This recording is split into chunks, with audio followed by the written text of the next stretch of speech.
We all know design is feast or famine, right? The minute you wrap up a great big beautiful project, you've worked yourself out of a job. So today we're going to talk through how to make sure that you keep your pipeline nice and full so that you are more consistent as you go through.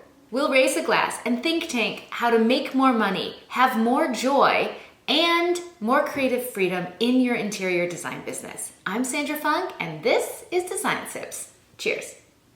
Cheers, Sandra. Excited to be here with you today. So let's dig into the questions that we got from designers around this topic. Awesome. Jamie says, my clients always act like they love their final product, but I never get referrals. What am I doing wrong? So it's not just doing great work and hoping that you'll get referred. It's doing great work and letting your clients know that you truly appreciate referrals and that you hope that they will refer you, right? It's really important that you talk about how important referrals are to your business throughout the project as you're going, so that you're planting the seeds for them to think about who else could use your services, right? In addition, we have built into our templates at the end of a project a very kind of beautiful request to refer and to review. So we give them, that language is written and it comes out at the end of every project, and it is it's a great way for us to get new testimonials, new information, maybe get a new Google review, and also again formally ask one more time to please spread the word if you know someone who could use my services. Just take it from hoping to intention. Absolutely. And why don't you share some of the things that we've done? I love the before and after book that you do, little things like that.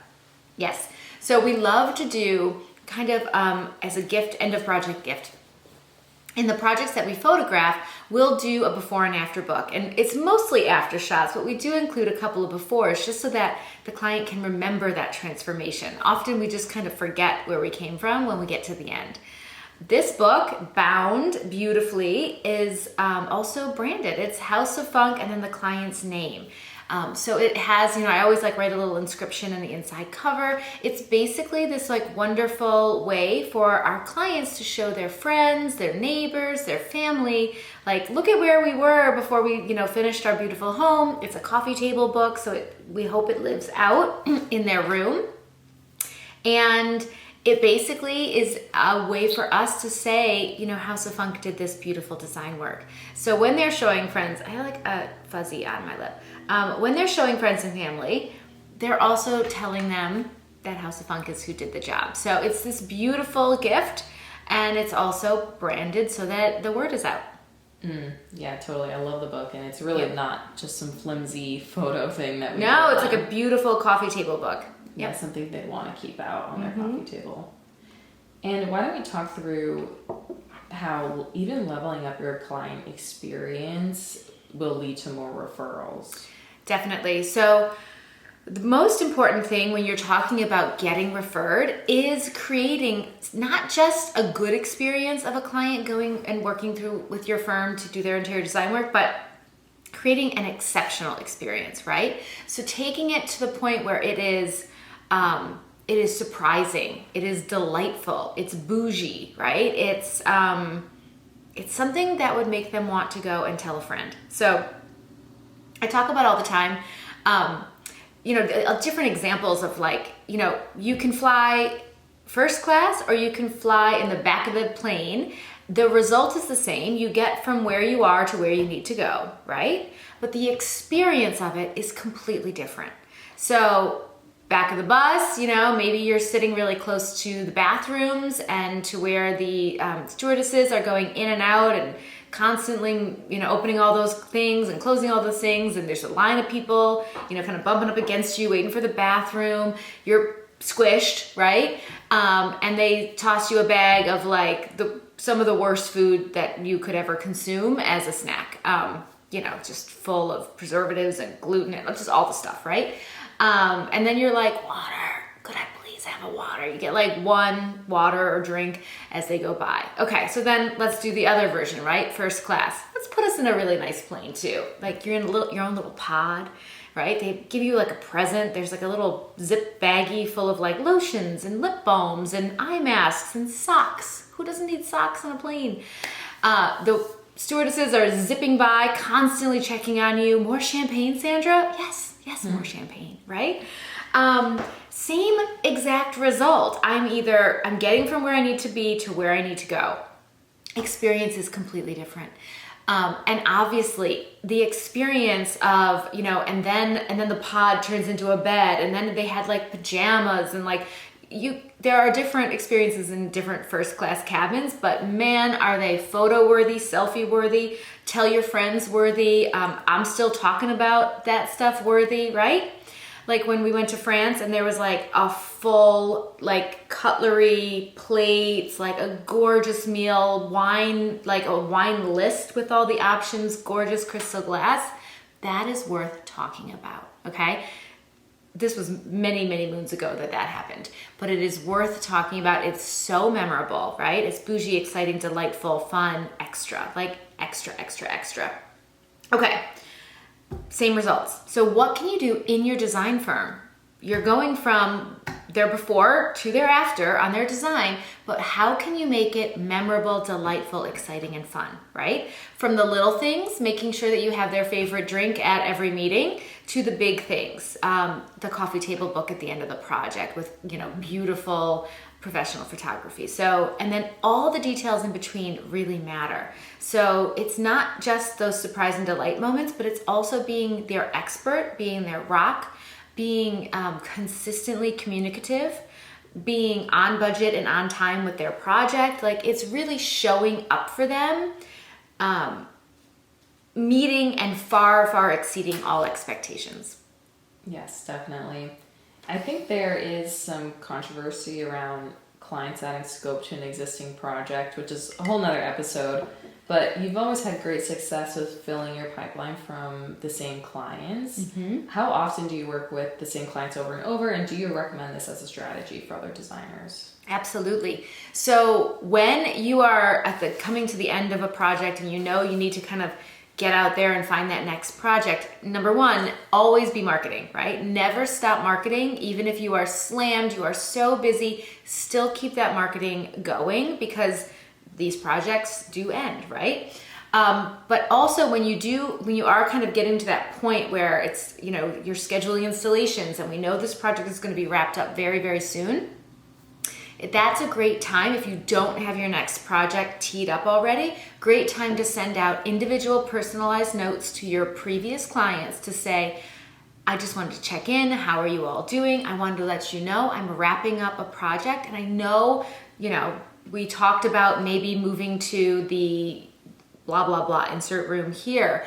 Are you ready to get that project going, right? Like just straight up let them know. I'm wrapping up a project. There's a spot in my queue. Like, do you want it?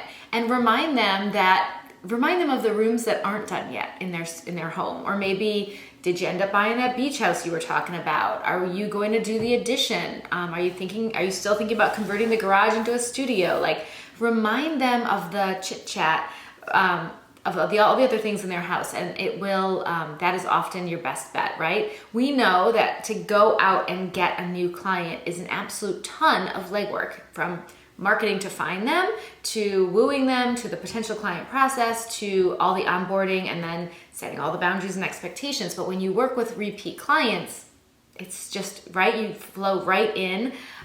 It is less expensive to sign a repeat client than it is a new client, essentially. And they know you, they love you, and you know what you're getting into. So obviously I never reach out to the ones that were great big pitas. You want to reach out to the ideal clients that you can't wait to work with again.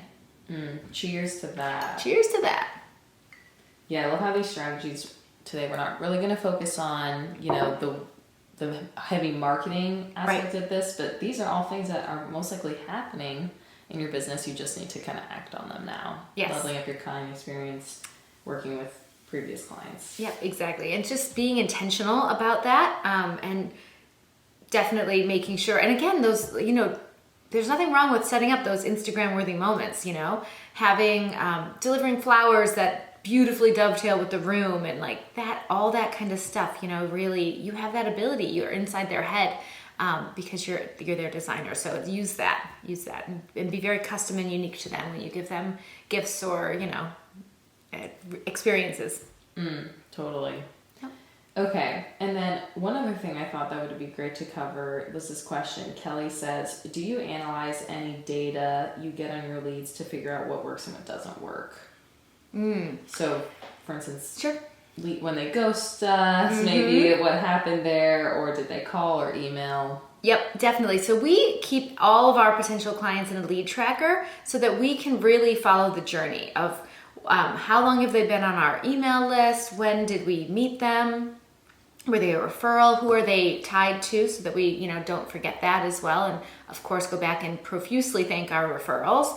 And yeah, things like if they drop out of the program, we're kind of wooing them and nurturing them to become a client. And if they ghost us or they drop away, we also want to know where that happened so that we can really look at our marketing and say, we're seeing an unsubscribe or a dropping away at this point. Maybe we need to be more clear here or change something. So we're always looking at our marketing and our journey, the kind of the potential client customer journey.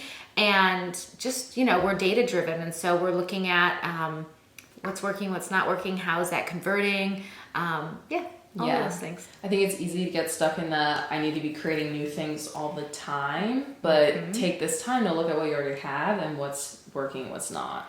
That is amazing. Yeah. So, and it's so great, email is the simplest marketing tool, but it's also one of the most effective.